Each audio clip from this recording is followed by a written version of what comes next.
Welcome to the latest Motley Fool Scoreboard. I'm Anand Chokkavelu, and we've got longtime fools Matt Frankel and Toby Bordelon giving a 1 to 10 rating to Moneyball Rec, Dreamfinders Homes, ticker symbol DFH. We'll talk about the strength of Dreamfinders business first, including factors like industry and competition in that rough and tumble housing sector. A 10 is invincible, a 1 is hopeless. Toby's at a 7. Matt, you're more bullish at an 8. Yeah, I would love to have given this a 9 or a 10 because it is a top 10 position in my portfolio, but the asset-light model that they use is nice. But my favorite part of the business is the exposure to the Sunbelt markets, the Carolinas, Florida, where they're based, Georgia, Texas. These are some of the fastest growing markets, some of the best net migration trends in the country. Dreamfinder specializes in first-time and first move-up homes. That's tons of pent-up demand in that area of the market right now because mortgage rates have been so high. Home building in general is very competitive, but it is a highly fragmented market. No home builder is really dominant or anything like that. It's tough to give any home builder in the current real estate market a score higher than 8, which is why that's where I landed. Yeah, I went with 7 here. I do like the asset-light model. It's not unique in the home building space, but it is nice to see that here. It had a record net new orders in Q3, which is promising. They do have a lot of exposure to the Mid-Atlantic, too. So Sunbelt, Mid-Atlantic, there's some regional risk there, I think. Not a huge deal. They're always going to be subject to interest rate fluctuations, though, right? And that's a knock against them for me. It's not a unique issue. It's just kind of the nature of the industry. I like that. Matt, an East Coaster, Toby, a West Coaster. Got the Toby sees it as risk where they are. Matt sees it as opportunity. For management, a 10 is Warren Buffett, a 1 is Homer Simpson. Both of you have 8s, Matt. Yeah, Pat Zalewski is CEO. He founded the business, and he did it at an awful time to start a housing business. I think 2008 was their first year during the financial crisis, and he took it from nothing to over 8,500 expected home sales this year. He owns more than 60% of the business, probably the highest insider ownership I know of for a CEO. So far, his aggressive growth strategies compared to peers, which have largely been acquisition-based, have paid off. In recent years, his communication's been a bit lacking. We talked before the show. Dreamfinders just published the 2024 letter to shareholders. What year is it now, guys? 2026. Yeah. Technically, they got it out in late December 2025, that's fair. But still. Yeah, I went 8 here, too. This is a founder-led business. We love that, right? The business and the culture has been built in large part by the founder. So it's great to see there. There's a bit of risk there, of course, because what do we know? Like the founder is the only guy who's led this so far. We have no idea how the company fares without him, which will happen eventually. But, look, that's a problem to worry about later, right? There's also the risk maybe he starts to get distracted by some other things as his business just grow. Like, he has a basketball team, right, or an interest? No, didn't he just buy the baseball team, the Tampa Bay? Oh, baseball. Yeah.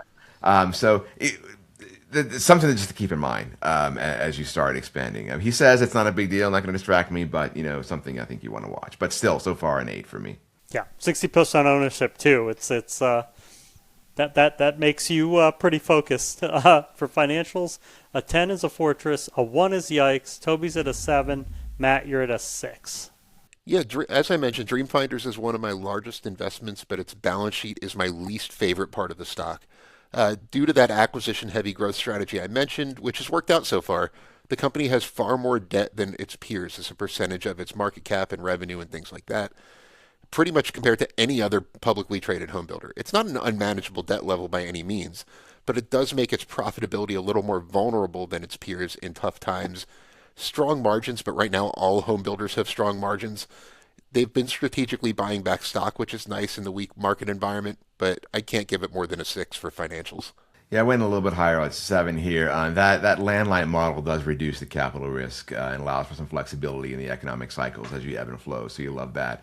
Revenue was down in Q3. I'm not sure that's a surprise, really, if you look at what's going on now. As Matt noted, the debt is something to watch. It is increasing. The rate on those new senior notes they put out, it's not terrible, but it's also not great.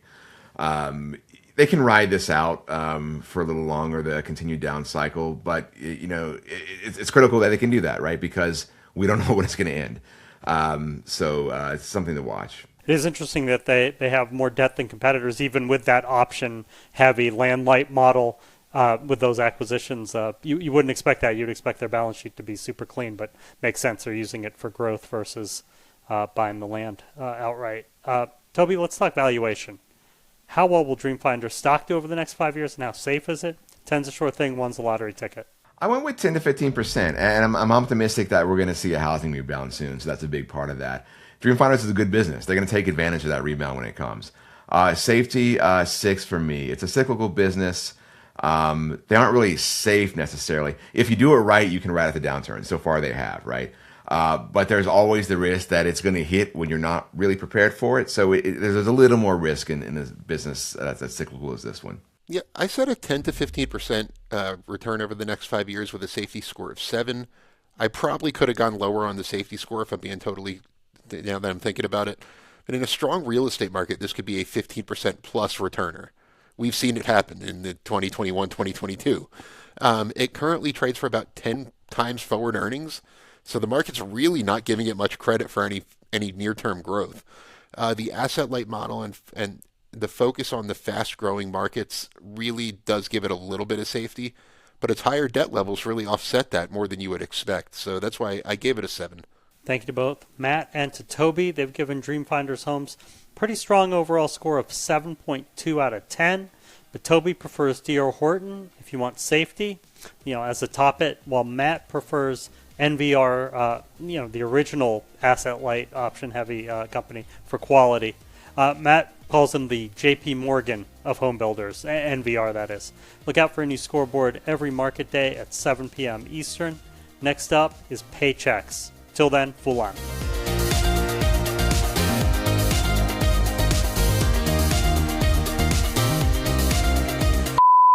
I like D.R. Horton. I'm in a D.R. Horton home right now.